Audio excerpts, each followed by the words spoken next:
Voilà, l'enregistrement lancé. Bienvenue à tous pour cette présentation. Donc nous sommes avec Dior qui va nous présenter, la destination Liban.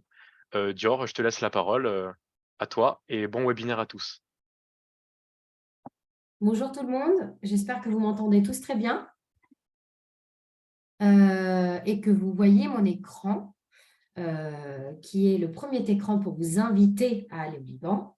Donc, je me présente, je m'appelle Dior, je suis la fondatrice de Neo Safar, qui est une petite agence de voyage locale, donc un réceptif local basé au Liban et qui emmène les gens voir le meilleur de mon pays. Donc, j'espère que vous allez passer un bon moment, que vous allez faire un petit voyage dans le temps et dans l'espace avec moi aujourd'hui.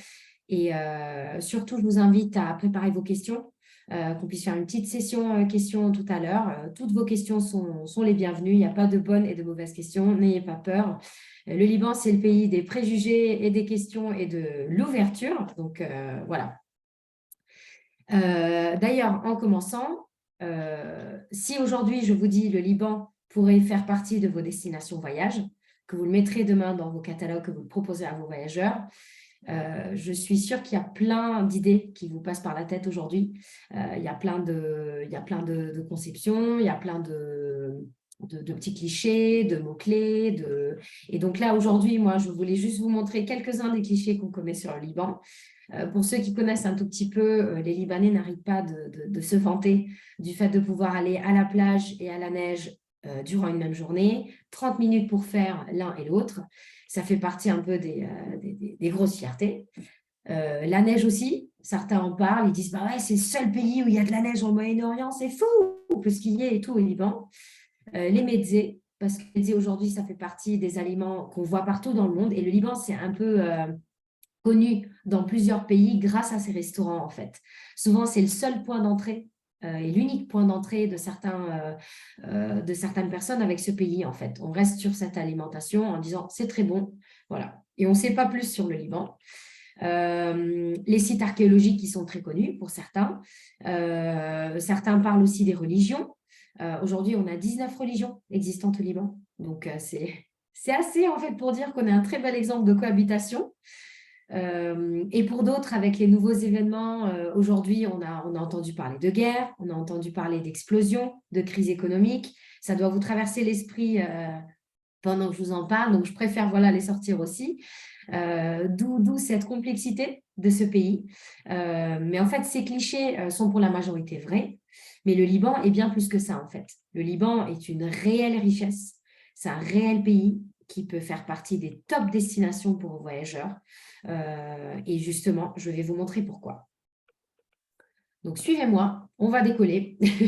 Destination le Liban. Donc, le Liban, c'est avant tout un pays avec une majorité de surface rurale, une nature abondante, des paysages à couper le souffle.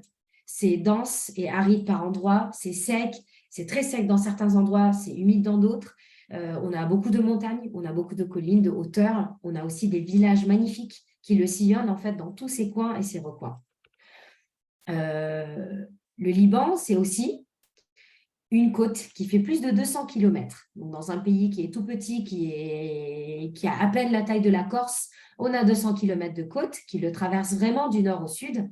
Ce qui est super sympa dans cette côte, c'est qu'elle est diversifiée. En fait, on a des plages rocailleuses, on a des falaises rocheuses, on a du sable fin, on a de quoi pêcher, de quoi s'amuser et on a de quoi aussi faire des petites balades sur les ports de plaisance. Le Liban, c'est aussi un concentré de 5000 ans d'histoire. 5000 ans, c'est quand même énorme. Et toutes ces civilisations qui sont passées par le Liban ont laissé leurs traces. Des temples grecs, des murs phéniciens, des cités romaines enfouies, des palais d'émirs arabes, des monuments des croisés, plein d'autres à découvrir. Que vous voyez ici, j'ai essayé de prendre quelques photos, mais c'est jamais assez. En tout cas, c'est tout ce passé de ces civilisations qui s'offrent à nous aujourd'hui et qui permet de visiter un petit concentrat dans un tout petit pays. En plus de ça, le Liban, c'est aussi un visage occidental et urbain. C'est des villes qui se transforment en des lieux de brassage culturel. C'est un peuple qui est polyglotte, qui est très ouvert en fait. C'est un cœur d'activité économique au niveau de Beyrouth, surtout, avec plus de 10 musées dans dans le district de Beyrouth tout seul. C'est une centaine de musées, de petits musées, de plus grands musées dans tout le pays. Et en fait, c'est des artistes, des créateurs, des chanteurs, des gens que vous avez peut-être connus via le chant, la musique, via l'art. Et en fait, tout ça, ça se concentre aussi dans un petit visage qui est vraiment occidental. Le Liban, c'est aussi une ambiance festive et joyeuse. On aime beaucoup faire la fête. On fait la fête comme si le monde allait s'écrouler demain.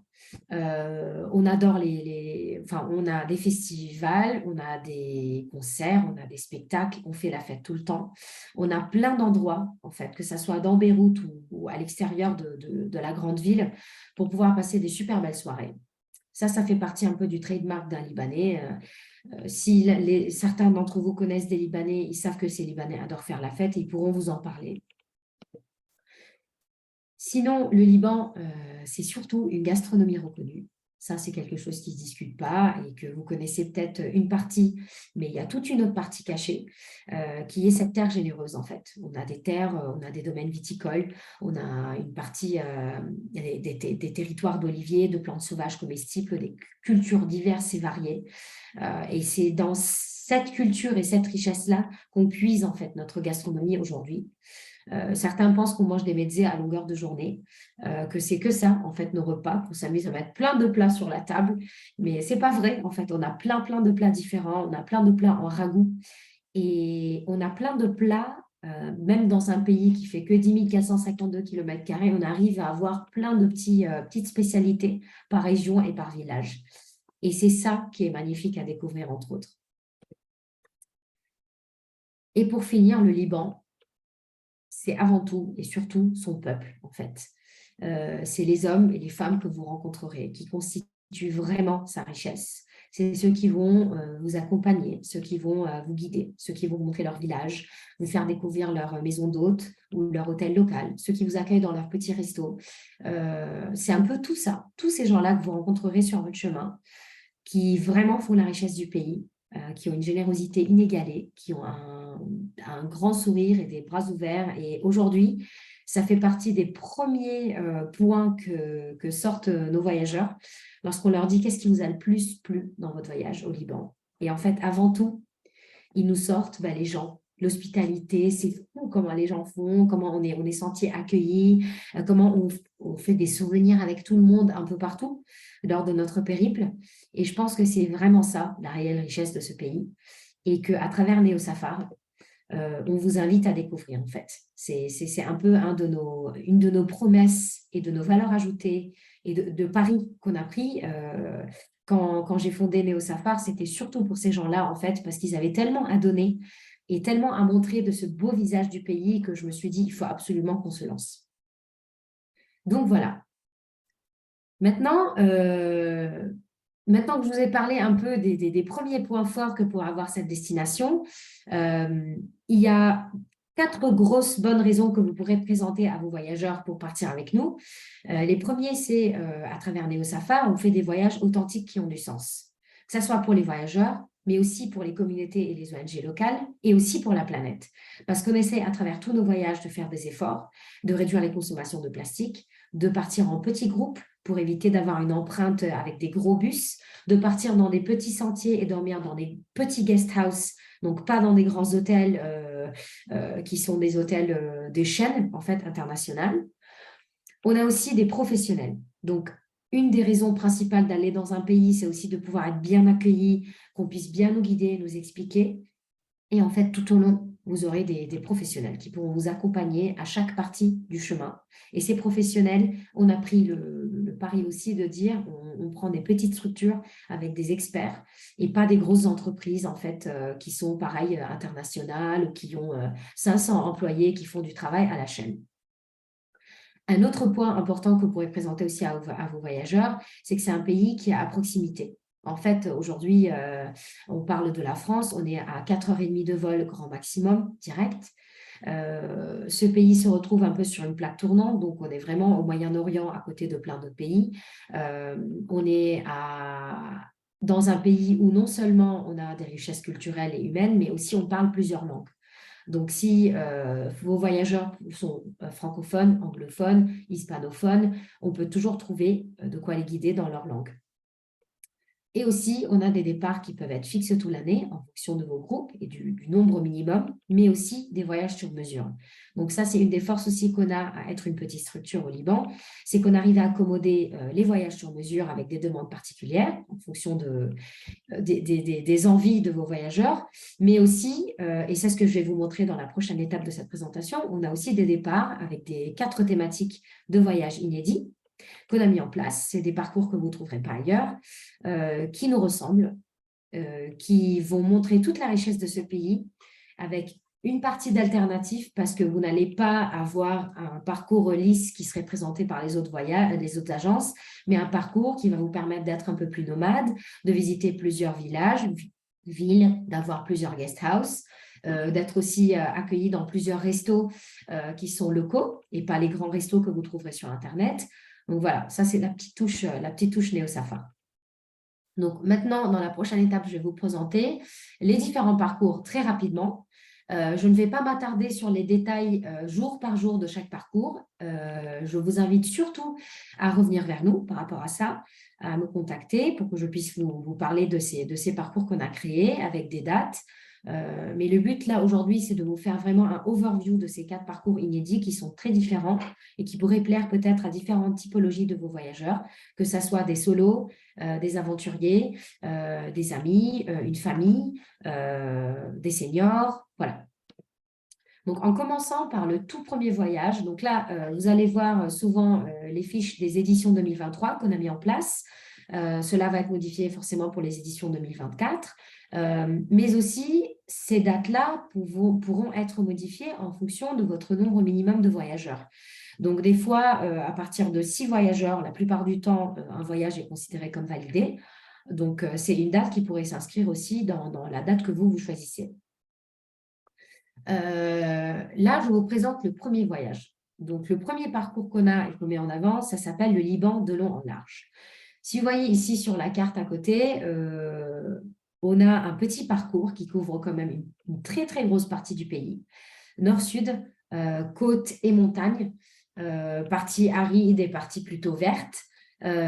Et qui a plusieurs atouts qui pourraient plaire à la majorité de vos voyageurs parce que c'est un peu le point d'entrée lorsqu'ils ne savent pas ce qu'ils veulent et qu'ils veulent vraiment visiter comment dire, un petit concentré du pays.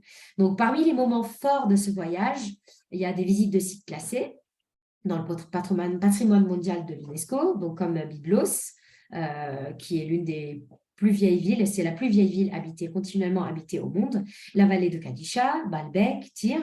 On a des sessions de sport un peu particulières, comme les sessions de spéléologie dans certaines grottes.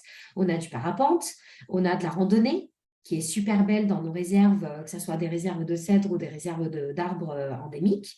On a de l'agrotourisme, donc on a des cueillettes de fruits et de légumes de saison. On a des nuits dans des maisons d'hôtes et des écologes traditionnels. On découvre une gastronomie, et ça, c'est un peu le point que vous allez avoir dans tous les moments forts de nos voyages. Vous allez toujours avoir une découverte de notre gastronomie locale en fonction des villages que vous allez visiter. Tout est fait maison. Et on a une participation qui nous tient à cœur aussi, qui est soit vous plantez des cèdres pour compenser vos émissions CO2, soit nous, en fonction de votre parcours, on participe en fait avec votre participation au voyage, on a une participation qui est versée. Et en fait, vous adopterez un cèdre et vous avez un certificat. Donc ça, c'est quelque chose aussi qu'on peut donner à vos voyageurs. Et pour certains voyages, comme celui-là en tout cas, vous rencontrez certaines ONG locales qui ont des promesses, qui ont des engagements locaux. Des fois, c'est des engagements envers les enfants, des fois envers la nature, des fois pour l'environnement, pour les femmes. Et en fait, par exemple, pour celui des femmes, ce sera pour le voyage qu'on a prévu pour l'itinéraire des femmes. Donc voilà, on essaie un peu de faire ça de manière thématique. Ça, c'était un petit résumé du Liban, le Liban le long en large. Après, vous avez le deuxième parcours qui est nomade au Liban. Donc, ce parcours, il couvre une partie du Liban, parce que, comme vous l'entendez, nomade au Liban veut dire qu'on va se déplacer beaucoup, mais on va développer le slow tourism. Donc là, on est vraiment dans une démarche qui est très écologique. On va marcher, on va prendre le vélo, on va se balader doucement. On va découvrir des coins ruraux très importants et très intéressants du pays. On va faire les trésors cachés du Liban. Quand on parle, par exemple, de certaines régions, on va les visiter à pied. On va dormir dans des écologes et des maisons d'hôtes assez authentiques et simples. On va faire des campings, on va rencontrer des bergers. On va vraiment être en immersion dans la rencontre, dans la préparation des repas, le partage du temps avec les gens et avec les familles qui vont vous accueillir. Et du coup, en faisant ça, on marche sur le sentier qui s'appelle le Lebanon Mountain Trail. Pour ceux qui ne le connaissent pas, le Lebanon Mountain Trail, c'est une ONG qui a créé un sentier qui marche, un sentier de grande randonnée qui va traverser le Liban du nord vers le sud et qui va faire 470 km que vous pourrez, si vous voulez venir au Liban, marcher en entier sur 28 jours, autour de 28 jours en fait. Donc, nous, en faisant ce parcours, nous faisons la promotion de ce Lebanon Mountain Trail à travers toutes les sections que vous allez marcher sur ce trail. Le troisième voyage, il est plutôt pour les femmes. Comme je vous disais, c'est des parcours inédits qu'on a créés. Donc, on s'est posé, on a voulu créer quelque chose qui n'existe pas ailleurs quand vous parlez du Liban.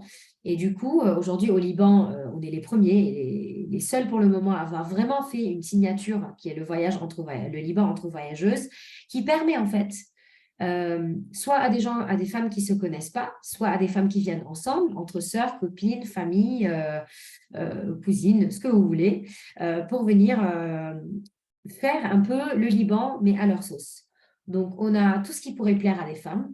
Étant des femmes, nous avons vraiment mis ça en place pour des femmes. Donc, il y a des activités de bien-être, des activités où on fait aussi des écologes trendy, des parties sympas, on est bien accueillis, c'est beau. On a des ateliers d'artisanat aussi pour travailler un peu les mains. On a des visites aussi parce que c'est aussi visiter le Liban. Donc, qui dit visite le Liban, visite aussi des endroits très, très beaux là-bas. On a des cours de cuisine sympas pour découvrir aussi une partie de ce pays. On a des activités plutôt d'aventure, comme les parapentes au coucher de soleil, etc. On a aussi des maisons d'hôtes uniques que vous ne verrez pas en fait ailleurs et qui sont vraiment des petites signatures en fait de notre pays. Et surtout, on a aussi des soutiens à des communautés locales, comme par exemple l'aide à l'association Beit El Baraka, qui est une association qui aujourd'hui est très active au Liban, qui a plusieurs projets sur le terrain et qu'on aidera avec ces voyages. Demain, on pourra aussi choisir d'aider certaines associations qui aident les femmes, qui soutiennent les femmes qui subissent des violences, etc. Le dernier voyage, le quatrième et le dernier voyage que je vais vous proposer, c'est le Liban sous la neige. Et oui, il y a plusieurs de vos voyageurs qui adorent voyager en hiver, que ce soit en décembre ou en février. Aujourd'hui, on sait qu'il y a des périodes de vacances où en fait, il y a beaucoup d'intérêt à voyager dans des pays où il y a la neige. Et donc, on s'est dit, bah, tiens, pourquoi pas le Liban? Sachant que les Libanais vont beaucoup à la neige et font beaucoup de sports d'hiver, et bah, pourquoi pas les étrangers aussi quand ils viennent chez nous? Donc, ce voyage est fait pour ceux qui adorent la neige, pour ceux qui aiment aussi skier, faire des balades en raquettes.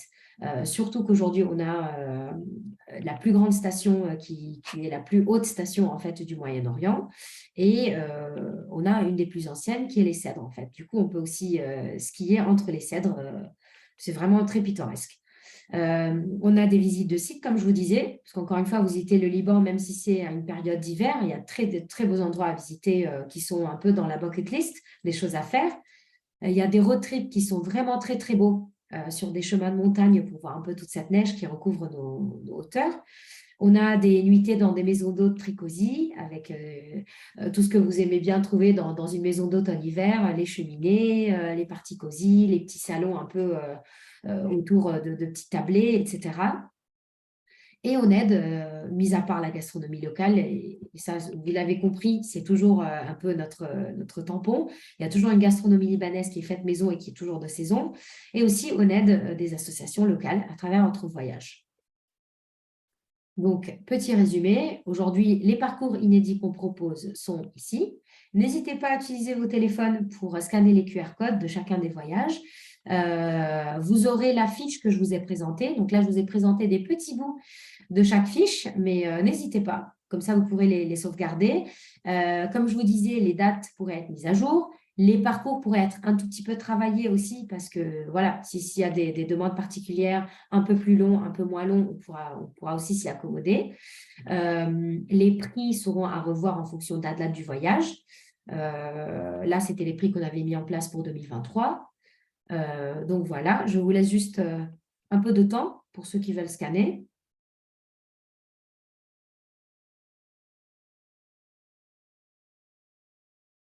Voilà, et de toute façon, vous l'aurez via le replay, vous aurez accès aussi à ces slides.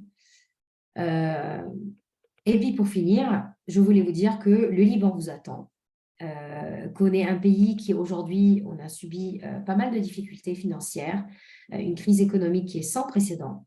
Le peuple libanais aujourd'hui est en difficulté, mais ce n'est pas pour autant que le potentiel touristique de ce pays est mis à l'épreuve. Tous les voyageurs qui sont allés récemment avec nous sont rentrés vraiment transformés. Ils ont adoré, que ce soit le côté humain, le côté touristique, le côté culinaire. Et en fait, ils disent que cette crise aujourd'hui ne fait que renforcer le besoin d'aller mettre son argent dans une destination touristique où on sait, lorsqu'on voyage à travers un réceptif comme Néo-Safar, l'argent arrivera là où les personnes en ont besoin. Et en fait, c'est grâce à ces rentrées d'argent extérieures qu'on arrive un peu à aider le pays, que nos guides, nos maisons d'hôtes, nos tables d'hôtes, etc., arrivent à garder un peu, à être encouragés pour continuer. Parce que la beauté n'est pas ce qui manque au pays et ce n'est pas ça qu'il faut vous prouver. C'est surtout l'envie de dire, vous proposez ça à vos voyageurs et voilà, vous leur donnez un peu envie de se positionner sur ce pays qui est peu et mal connu aujourd'hui. Voilà pour moi. J'espère que je n'ai pas été très rapide. Et surtout, je vous invite, avec le temps qui nous reste, à me poser vos questions. N'hésitez surtout pas. Je suis là pour ça et je serai très contente de répondre à toutes vos interrogations. Je ne sais pas, Damien, si je dois arrêter Stop Share ou comme ça, on se retrouve tous dans la grille. Ben, alors, tu peux laisser tu peux remettre si tu veux. Garde quand même la présentation parce que si on a des questions, peut-être tu vas remonter à certaines. Moi, je D'accord, laisse l'enregistrement et après, si on n'a plus de questions et que bah, tu veux faire un mot de fin, après j'arrêterai l'enregistrement super. et voilà. Là, j'essaie d'agrandir un peu là pour voir un peu qui me parle aussi.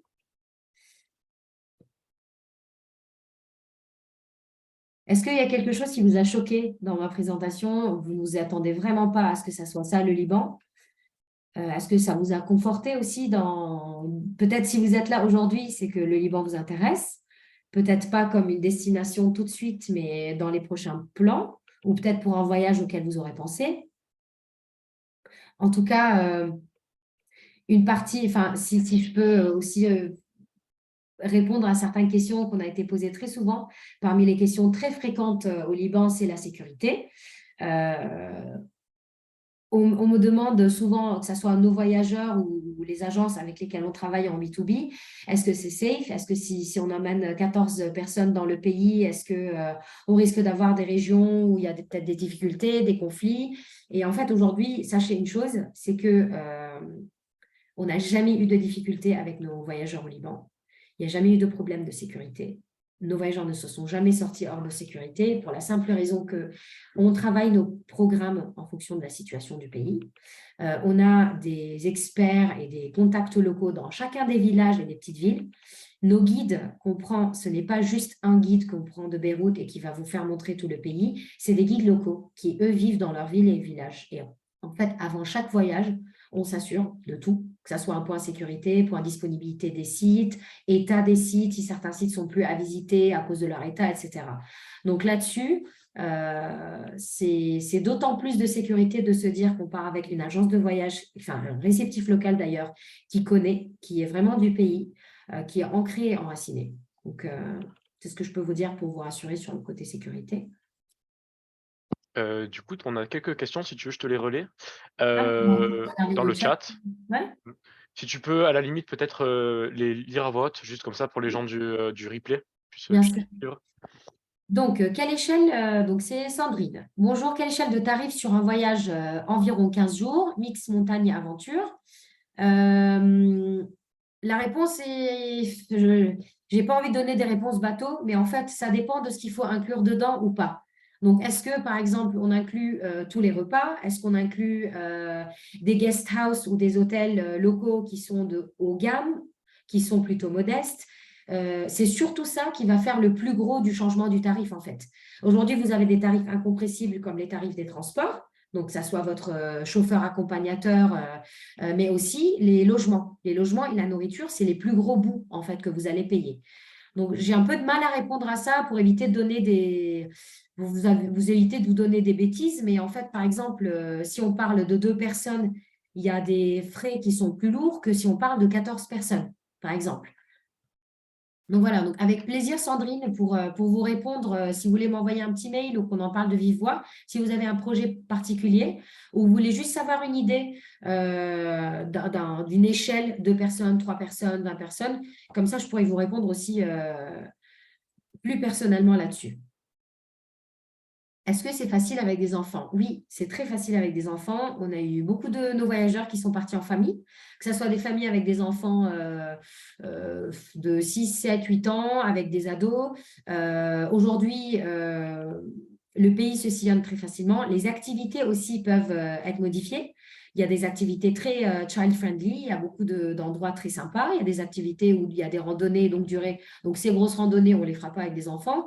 Mais en tout cas, ce qui est super sympa, c'est que c'est un peu un tiroir, en fait. Ce pays peut proposer plein de choses, différents niveaux aussi, pas juste enfant ou pas enfant. Des fois, on est des randonneurs de 5 heures d'affilée par jour et des fois, on a juste envie de faire une petite balade et on peut aussi s'adapter à ça.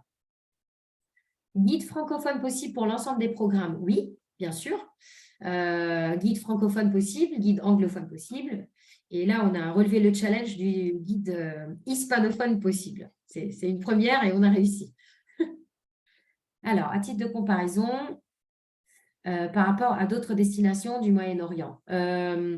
Aujourd'hui, par exemple, si on parle de Oman ou de Dubaï ou d'Arabie Saoudite, c'est un pays qui est moins cher. Le Liban, c'est une destination qui est moins glam et luxe vue par Neo Safar. Je le redis parce que nous, on ne va pas vous proposer du luxe 5 étoiles dans des hôtels très luxueux avec que des activités comme ça. Si vos voyageurs ont envie un peu de visiter ce monde un peu premium et de charme avec grand plaisir, mais à travers cette estampille locale, donc des guest house de charme magnifiques, des endroits magnifiques à visiter, des restaurants premium, mais qui restent locaux et super sympas. Mais en tout cas, ça reste une destination qui, a priori, est moins chère que Dubaï, Oman, voilà, l'Arabie Saoudite.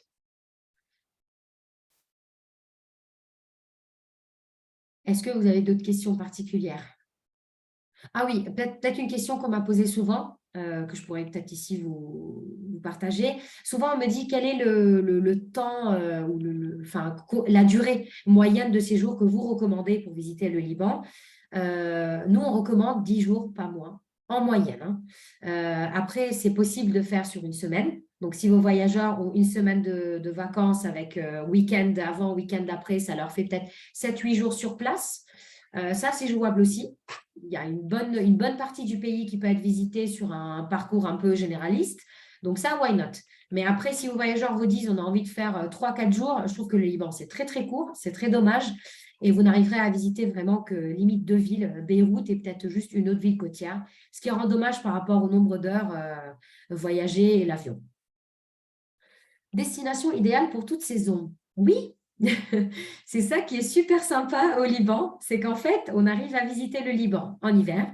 Donc là, pour le coup, vous avez vu le Liban sous la neige permet de voir vraiment ce côté hiver. Mais aussi, côté mars-avril, on a les températures qui deviennent super douces. On a vraiment un beau printemps au Liban. On a sur la côte, par exemple, on peut être facile à 15-20 degrés.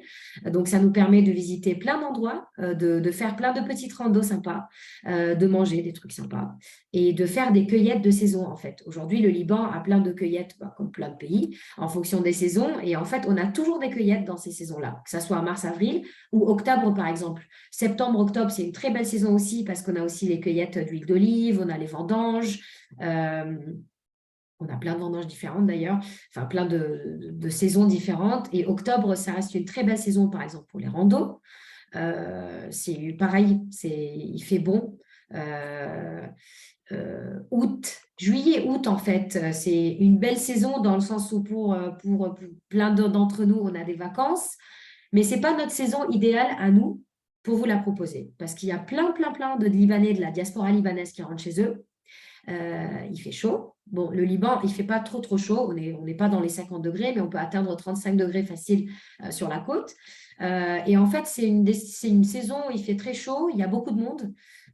Tout est très pris d'assaut. C'est la haute saison en termes de prix. Donc, vous risquez d'avoir non seulement des plus hauts prix en termes de guest house et de logement, mais aussi beaucoup de monde sur les routes, sur les autoroutes.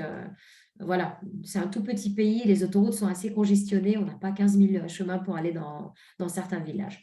Donc voilà, on a déjà fait plein de fois des voyages d'été, mais ce n'est pas la saison idéale qu'on recommande. Moi, j'aurais une question. Comment s'organise le système de transport en commun? Est-ce que c'est bien desservi ou est-ce que, dans l'idéal, il faut louer une voiture? Très bonne question, Damien. Les transports en commun sont très mal desservis au Liban. On essaye de mettre en place de plus en plus de bus. Aujourd'hui, on n'a que des bus, en fait, et on a des taxis et des services. Donc, si nos voyageurs veulent partir au Liban, on a plusieurs options. La première et la plus recommandée, c'est qu'ils soient pris en charge par notre guide accompagnateur, qui souvent est notre guide, enfin, chauffeur slash guide slash expert touristique. En fait, c'est des vrais guides touristiques en fait, qui vous accompagnent, mais eux, vont prendre des guides locaux sur chaque endroit pour parler vraiment en profondeur de chaque endroit et chaque endroit visité. Donc ça, c'est ce qu'on préfère. Avec certains jours libres, si les voyageurs ont envie aussi de se retrouver tranquillement, que ce soit en famille ou en couple, ça, c'est très possible. Parce qu'au Liban, il y a aussi le taxi. Donc les taxis, c'est des taxis qu'on appelle privés, un peu ce qu'on a en France aussi, qui ont un peu les mêmes tarifs qu'en France, en fait. Pas toujours donné, mais c'est des taxis qui viennent d'un point A à un point B qui sont assez sécurisés. Après, pour des budgets beaucoup plus bas et un peu de se débrouiller, un peu la débrouillarde toute seule, c'est beaucoup plus compliqué parce que dans les grandes villes comme Beyrouth, vous arriverez à trouver ce qu'on appelle du service. Donc, le service, c'est un taxi moins cher qui vous récupère sur le chemin. Et en fait, il récupère plusieurs passagers. Il s'arrête sur le chemin, là où il part. Donc, en fait, vous l'arrêtez, vous lui demandez, est-ce que vous partez vers ce côté-là? Et en fait, il vous arrêtera, il arrêtera les autres voyageurs. Et ça, c'est le moins cher dans les petits transports. Sinon, c'est des bus. Et les bus, aujourd'hui, ils ne sont pas très bien organisés au Liban. On n'a pas toujours des arrêts de bus bien calés avec des noms d'arrêts à venir, malheureusement. Donc, il y a ceux qui connaissent le Liban, qui sont libanais, qui arrivent des fois à se débrouiller. Mais pour un voyageur comme ça risque d'être beaucoup plus compliqué, d'autant plus qu'il n'y a pas de vrais arrêts. Voilà. Merci. Alors, il y a une location de voiture au Liban, c'est possible, partout d'ailleurs. Mais après, il y a l'autre problème du Liban, qui est un pays où le GPS n'est pas toujours très bien développé. Donc, si vous voulez aller à des endroits très connus, des endroits clés comme je sais pas moi, les ruines de Baalbek, le musée national, des points landmark du Liban, c'est possible. Le GPS pourra vous y emmener. Et du coup, vous pourrez suivre le GPS pour la voiture, mais ce n'est pas le cas partout. Donc, il y a plein d'endroits en fait, qui ne seront pas bien desservis, pas bien communiqués. Vous perdrez un peu, d'autant plus qu'il n'y a pas de nom de rue. Enfin, il y a des noms de rue, mais les noms de rue sont très peu connus et en fait, des fois, le GPS, il ne les connaît pas. Mais pour ceux qui adorent louer des voitures sur certains moments, c'est possible, surtout si vous êtes à l'aise, si vous aimez conduire. Donc, on conduit comme en France, hein. Voilà, c'est un peu chaotique. On ne respecte pas beaucoup, donc il faut faire attention. Mais si c'est possible, s'il y a quelqu'un qui a envie de faire ça, c'est possible. Et nous, en tout cas, dans ce cas-là, si la famille ou vos voyageurs ont envie de louer tout au long de leur séjour et être tout seuls, on pourra créer un programme pour eux, en fait. Et ils pourront le faire en liberté. Et on pourra réserver certains guides, certains hébergements pour eux, et ils seront un peu en liberté. Voilà, c'est beaucoup plus aventurier, mais ça existe aussi et c'est possible.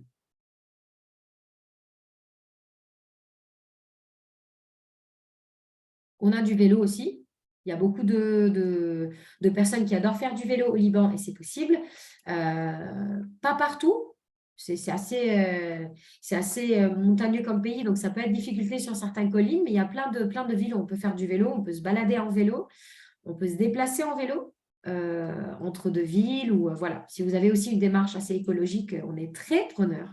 On adore ça et il y a de quoi accommoder.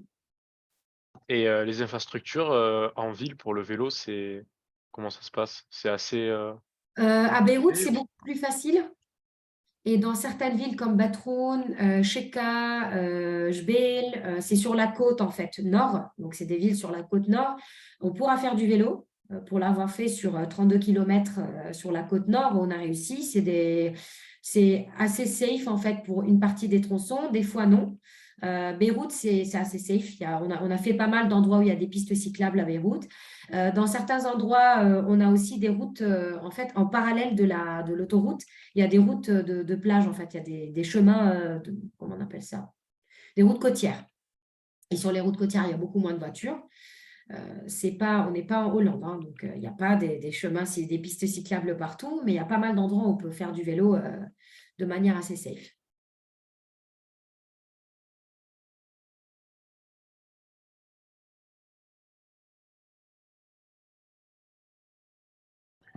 Bon, ben super. De toute façon, si tu as des questions supplémentaires, si les gens ont des questions supplémentaires, peuvent toujours te contacter. Bien sûr. Et Et puis, surtout, n'hésitez pas si vous avez des demandes de renseignements, vraiment, combien ça peut coûter, quel type de séjour, en moyenne, en général, n'hésitez pas. Franchement, on est très ouvert, on n'a que des clients très contents et c'est vraiment ça notre fierté aujourd'hui. N'hésitez pas à aller visiter notre page Instagram avec les highlights qu'on met en place aussi. On a des petits highlights de nos voyages, de ce que les gens disent, de ce qu'ils parlent du Liban. On essaie un peu de vous faire découvrir une petite, comment on appelle ça, un concentré à travers notre pays. Et pour finir, je voulais juste vous laisser avec une petite vidéo que je vais partager ici. Euh, qu'on a fait récemment et qui présente un peu le Liban. Donc, elle est en anglais. Pour le moment, elle est en anglais. Mais voilà, c'est un peu notre vidéo promotionnelle. C'est comme ça que nous, on voit en tout cas le Liban. Et ça nous tenait beaucoup à cœur de montrer ça à nos potentiels voyageurs. Si j'arrive à retrouver ma page là, je suis perdue. Ah oui, là, je suis là. C'est bon. Voilà. Donc, n'hésitez pas à aller la voir. Je ne peux pas vous la montrer. Je n'ai pas le droit parce que Zoom n'a pas une bonne bande passante, donc ça peut couper. Mais si vous voulez la regarder avec grand plaisir, donnez-nous vos commentaires. S'il y a quelque chose que vous ne voyez pas aussi dans la vidéo, n'hésitez pas. On est en amélioration continue. C'est le secret du progrès. super, merci beaucoup, Dior, pour ta présentation. Et Merci à vous pour puis, votre beh, du écoute. coup, je vais arrêter l'enregistrement là, mais après, voilà, si vous avez encore d'autres questions, n'hésitez pas. Merci beaucoup. Merci tout le monde.